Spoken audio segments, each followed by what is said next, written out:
friends, my name is Sarah, and today I am jumping in with the monthly recommendations group that was started by Trina from Between Chapters and Kayla Rain. I will link all of the info for both of their channels and the Goodreads group in the description below if you would like to join us. In the month of November, we are talking books with a family focus. So this could be books that have specific families that we particularly enjoy, books that have a group of characters that basically form a family that we really love, or specific instances of family dynamics that we just really enjoy. So today I have 8 different books I am going to share with you. Up first, who else but the Weasley family from the Harry Potter series by J.K. Rowling. I am currently in my 4th read of this series, and every single time I dive back into these books, I fall more and more in love with the Weasley family. They are not a perfect family by any means, but I love the fact that even though they have so many different characters, as you would expect in a family of 9, and different personality traits that cause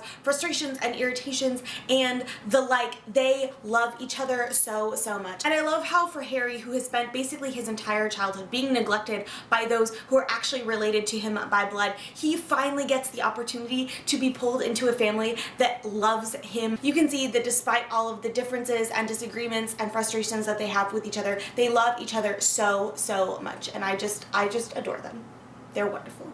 Up next we have The Crew from the Lunar Chronicles by Marissa Meyer. I binge read the vast majority of this series last November, and I loved it for a lot of different reasons. A lot of the relationships, the couples that are formed, the fairy tale retellings, and the like. But one of my absolute favorite things about this series, and one of the things that played a big part in making this more than just a, oh, that was fun kind of series for me, is the friendships that are formed in this series, and how the characters by the end of the story have really formed a familial type bond. The vast majority of them, for various reasons, don't have the greatest relationships with many members of their biological family. Some of them don't even interact with their biological family anymore. But by the end of this story, the group of them have formed such a tight, fantastic, wonderful, special bond that I just absolutely loved to see. And it's really just one of my favorite things about the series. Yes, the couples are great. There are many swoon-worthy moments, and yes, the fairy tale retelling aspect of things was really fun to read. But the thing that really makes this series so wonderful is all of those amazing friendships and the family that they wind up forming. Up next we have The March Family from Little Women by Louisa May Alcott. You spend the vast majority of the book with the 4 sisters, Meg, Jo, Beth, and Amy, and I just love this book. I love the different relationships that the sisters have, how you see the really special bond that Jo and Beth have, and you see these sort of antagonistic type relationship that Jo and Amy have, but eventually it grows into a very special friendship, and I adore all of these sisters. I adore this story. I adore their relationships and all the different things that they encounter throughout the book, and I love the March Family. They're wonderful. And this is obviously a incredibly well-loved, well-known classic, so if you haven't checked it out, I highly recommend it. Up next we have another classic lit family, The Bennets from Pride and Prejudice by Jane Austen. I love that even though a lot of this book is spent where Elizabeth is not necessarily with her family, and she obviously has some frustrations with her younger sisters in particular, but she still has a very special bond with her older sister Jane. Lizzie in particular has an incredibly special bond with her father, and you can see that even through Mrs. Bennet's fretting and her freaking out, that all of the things that the different characters do, perhaps with the exception of some of the younger sisters, the things that they do because they care so much about their family. And they are, in many respects, a dysfunctional family, and clearly not a perfect one, but they're still just a delightful family to read about, full of wonderful, vibrant, lovely characters, and this is just a classic in general, regardless of its family focus, and so if you haven't read it, you totally should. Up next, I actually have 2 books to recommend, which comprise the Mortis Legacy duology by Francine Rivers. The first one being Her Mother's Hope, and the second one being Her Daughter's Dream. This is a historical / contemporary Christian fiction series that follows 5 generations of one family's women. So you start back in, I believe it's the early 1900s, with what winds up being the great-great-grandmother of this family, and you get her story, and then eventually, as you progress through her life, you shift to her daughter's life, and then as you progress through the daughter's life, you shift to her daughter's life and continue to go down through 5 different generations of this family. And the thing that I really love about this series is that these mother-daughter relationships, these family relationships, are by no means perfect. In fact, they are somewhat dysfunctional, and a lot of the specific relationships that happen throughout the series are really not great. Some of the mother-daughter pairs wind up estranged. A lot of times the granddaughter likes the grandmother a whole lot more than she likes the mother, and the like. But the whole focus of this series is reconciliation within your family, and how,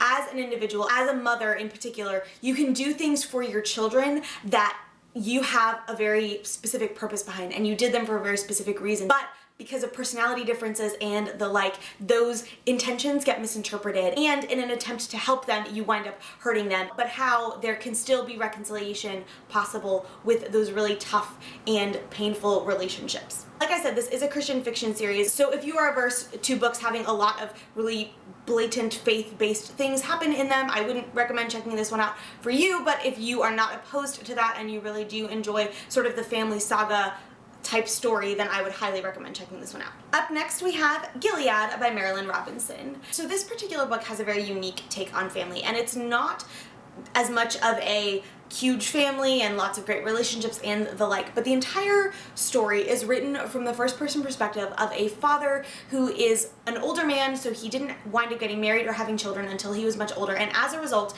he is not going to live to see his son grow up and really live most of his life. So at the time the book begins, his son is 7 years old, so he sets out to write a letter to his son that is filled with all of the things that he would tell him if he actually had the opportunity to watch him grow up and become a father and have his own family and the like. And I adored this book. It is absolutely beautifully written. There are so many wonderful quotes, but just the love that the father has for his son and the care that he takes in telling him all of these things is absolutely beautiful. So like I said, it's sort of a different take on family and more a father-son relationship type thing, but it is absolutely exquisitely written. It won the Pulitzer Prize, and this is one of the Pulitzer Prize books that I read that I've just positively loved. So if you are a fan of literary fiction in particular, I would highly recommend checking this one out. Up next we have all of the families that Anne winds up with in the Anne of Green Gables series from L.M. Montgomery. If you've heard really anything about the series or read it at any point in your life,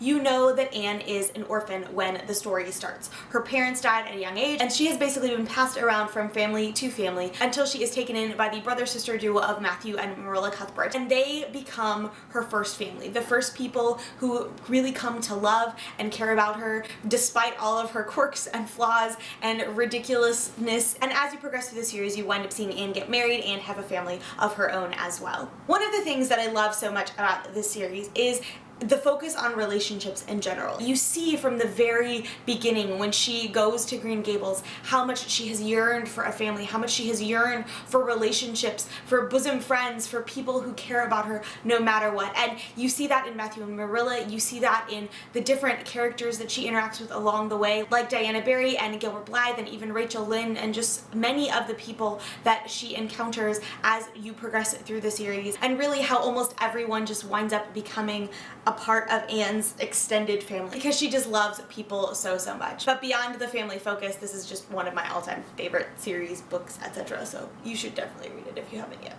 And finally, we have The Murray Family from the Time Quintet by Madeleine L'Engle. A Wrinkle in Time is obviously one of my all-time favorite books, if not my all-time favorite book. But even though A Wrinkle in Time is my favorite, I love the series as a whole. And I love the way that you see the Murray family interact from start to finish. They are comprised of doctors Murray, both the mother and the father are doctors, along with their oldest, Meg, the twins, Sandy and Denny's, and their youngest, Charles Wallace. I love a lot of different things about the Murray family. They're a very unique family as both of the parents are scientists who are working on some very specific things, and Meg and Charles Wallace in particular sort of inherit that intellectualness. Sandy and Denny's joke that they're the normal ones of the family, and I love that you see the care that they have for the entire family as individuals, but then also the special relationships that form. Obviously, Sandy and Denny's as twins have a very special and unique relationship. Meg and Charles Wallace as oldest and youngest also have a very special relationship, and Meg is very fiercely protective of Charles Wallace, but Charles Wallace